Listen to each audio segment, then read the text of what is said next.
Che cosa abbiamo imparato dalle 5 amichevoli di dicembre dell'Inter? A che punto siamo, soprattutto con la preparazione per questa seconda parte di stagione che scatta tra poche ore? Ormai lo possiamo dire, finalmente ci siamo quasi all'attesissimo Inter-Napoli del 4 gennaio che dà il via alla seconda parte di stagione che seguiremo ovviamente qui su Passione Inter. Per chi si fosse perso quindi le amichevoli oppure per chi ne ha viste soltanto alcune o magari le avete viste tutte ma volete ulteriormente approfondire, ho pensato di riassumere un po' tutto quanto selezionando 7 temi che secondo me 7 spunti che sono venuti fuori dal mio punto di vista in queste amichevoli di dicembre e su questi spunti voglio confrontarmi con voi, con tutta la nostra community in vista della ripartenza. Che segnali sono arrivati? E allora, amiche e amici passioniteristi, ben ritrovati innanzitutto in questo nuovo episodio di oggi. Vi chiedo subito un bel mi piace per sostenerci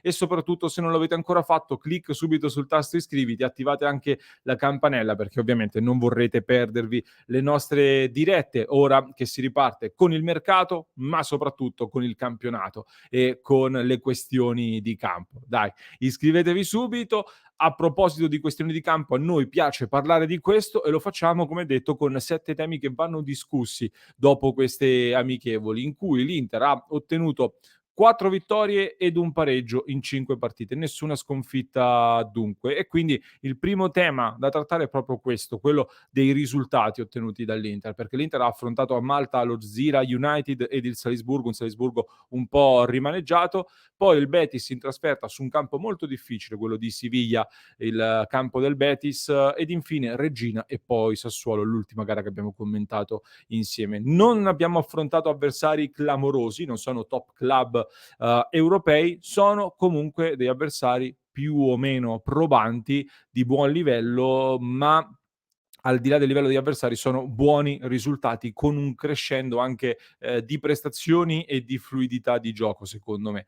Questa io la prendo come una notizia incoraggiante anche perché le cose invece in estate erano andate in maniera molto diversa, se vi ricordate, tra Lugano, Lione, Monaco, Lens oppure Villarreal, soprattutto l'ultima gara dell'estate avevano gettato diverse ombre sull'Inter in quel momento, prestazioni altalenanti con delle difficoltà che poi abbiamo rivisto anche in campionato nella prima parte di stagione. Questa volta ho visto un Inter diversa, differente e saranno pure delle amichevoli, però qualcosa ci dicono, come qualcosa ci avevano detto le amichevoli estive. E perché sono state differenti queste amichevoli di oggi? Anche per il tema numero 2, cioè la condizione fisica.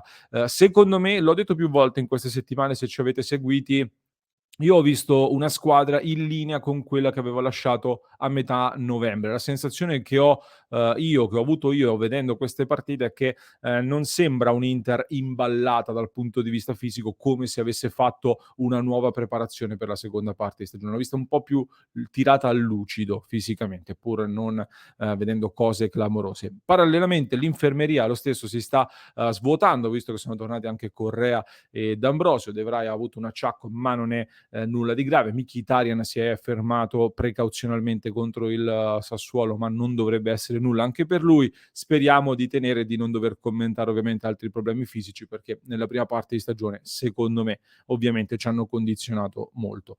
Il terzo tema molto importante da sottolineare per me riguarda poi i gol subiti, perché in controtendenza rispetto a quello che abbiamo visto tra agosto e novembre, l'Inter finalmente ha subito pochi gol. 2 gol in 5 gare che abbiamo disputato, un miglioramento che però, ecco, non va tutto bene, va messo un asterisco, secondo quello che ho potuto vedere io. Intanto, ovviamente, il livello degli avversari e dell'intensità di queste gare hanno aiutato sicuramente. Però, in questo senso vanno dati sia dei meriti ai nostri, ma vanno sottolineati secondo me anche degli scricchioli che comunque si sono visti, qualcosa da sistemare ancora c'è. 2 elementi in particolare secondo me: sui calci piazzati dove troppo spesso per quello che dovrebbe essere il nostro potenziale a livello difensivo abbiamo subito, ci sono stati degli episodi in cui alcuni giocatori avversari sono arrivati a battere in porta completamente soli nelle situazioni da calci da fermo e poi anche qualche disattenzione individuale per me si è vista ancora. E A proposito di disattenzioni individuali, dedico il quarto punto degli elementi da sottolineare in queste amichevoli alle prestazioni dei singoli.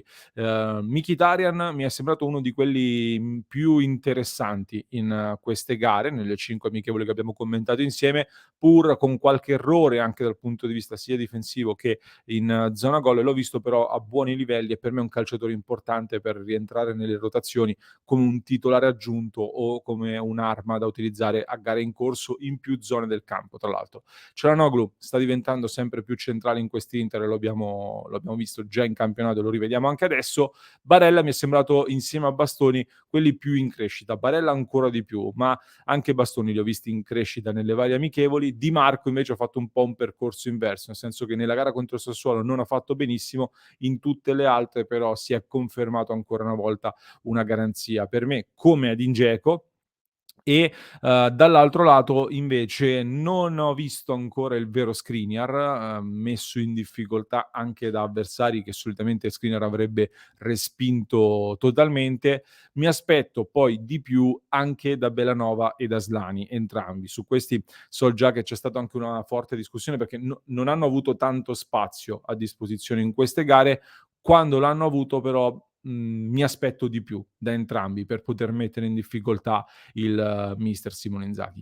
Merita un capitolo a parte, e lo lasciamo quindi al punto 5, Romelu Lukaku. Lukaku che è inevitabilmente l'uomo più atteso in vista della seconda parte di stagione, quello sul quale si erano posati i riflettori ovviamente in queste amichevoli post mondiale. È rientrato solo all'ultimo, ma ha accumulato 88 minuti nella gara con la Regina, 83 in quella col Sassuolo. Abbiamo avuto un piccolo assaggio di un Lukaku che molti hanno definito sovrappeso, ingrassato, ingolfato. A me in realtà non è sembrato non ha dato l'impressione di un giocatore che ha problemi di peso, più che altro l'ho visto un po' imballato da dei carichi di lavoro che inevitabilmente lui sì ha dovuto un pochettino fare di più rispetto ad altri, viste le problematiche da cui arrivava. Però anche questo Lukaku, ancora lontano dal 100% della condizione, secondo me ha fatto vedere come comunque sposti molto a livello di pericolosità del fronte offensivo dell'Inter, porta via degli avversari inevitabilmente, e anche nel lavoro con la squadra l'ho visto già lanciare dei segnali molto interessanti, sia appunto nel dialogo con soprattutto Edin Dzeko, ma anche con i centrocampisti che possono inserirsi nello spazio che Lukaku crea. Questo forse è una delle pochissime novità che quindi abbiamo visto in questo momento. A proposito di novità, poi ci torniamo al punto 7. Prima, punto 6 di questa nostra analisi, il sesto tema, secondo me, da sottolineare riguarda l'atteggiamento anche dal punto di vista tattico di questa Inter. Ho visto un'Inter nelle varie gare piuttosto offensiva. La partita più noiosa probabilmente è stata quella con il Betis, dove c'erano varie difficoltà su un campo complicato comunque, ma a parte quella gara, nelle altre partite ho visto un'Inter vogliosa di dominare il gioco e l'avversario, quindi andando spesso con tanti uomini all'attacco. Un gol, quello decisivo contro il Sassuolo, nasce ad esempio proprio da Bastoni che recupera palla a 30 metri dalla porta o quasi, o comunque in posizione di mediano, mezzala, molto avanzato, e poi serve un assist perfetto per Dzeko che segna.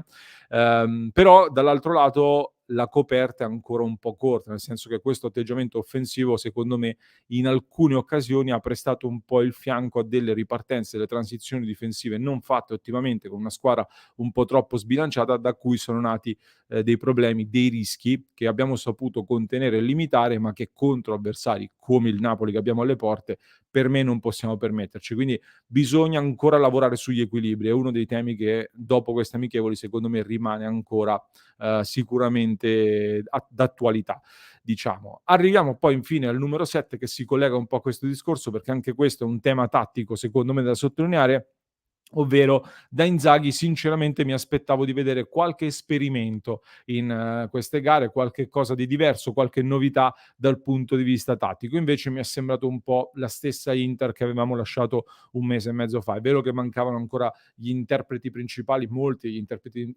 principali sono arrivati scaglionati durante tutto il mese di dicembre. L'unico accenno di novità, come dicevo, mi è sembrato un po' con Lukaku, sia nella ricerca di Onana col lancio lungo proprio direttamente Lukaku, sia anche nel fatto che Lukaku ha liberato di più gli spazi per gli inserimenti di Mkhitaryan, e questo potrebbe essere quindi una prova per un approdo al 3-4-1-2 che ad un certo punto per me potrebbe anche arrivare quando si troveranno i giusti equilibri nella fase difensiva. Però ecco, qualche variante ulteriore me la sarei aspettata, perché uno dei problemi della prima parte di stagione, secondo me, è stata proprio la prevedibilità in fase di costruzione, soprattutto in determinate partite. Magari vedremo qualche sorpresa direttamente col Napoli e qualcosa è stato tenuto segreto in queste amichevoli, chi lo sa.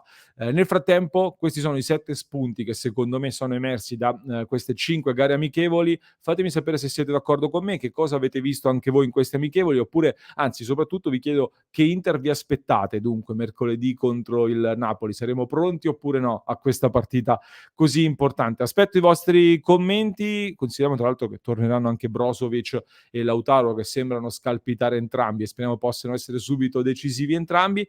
Vi aspetto nel club di Passione Inter, www.passioneinter.club. Mi raccomando ragazzi, se volete sostenere il nostro progetto, vi aspettiamo su passioneinter.club per entrare a far parte della nostra community, per non far fermare la macchina di Passione Inter. E in descrizione, per chi ci ascolta in podcast, vi lascio un approfondimento molto interessante da non perdere, lo trovate in descrizione. Per chi ci segue da YouTube vi basta cliccare proprio qui.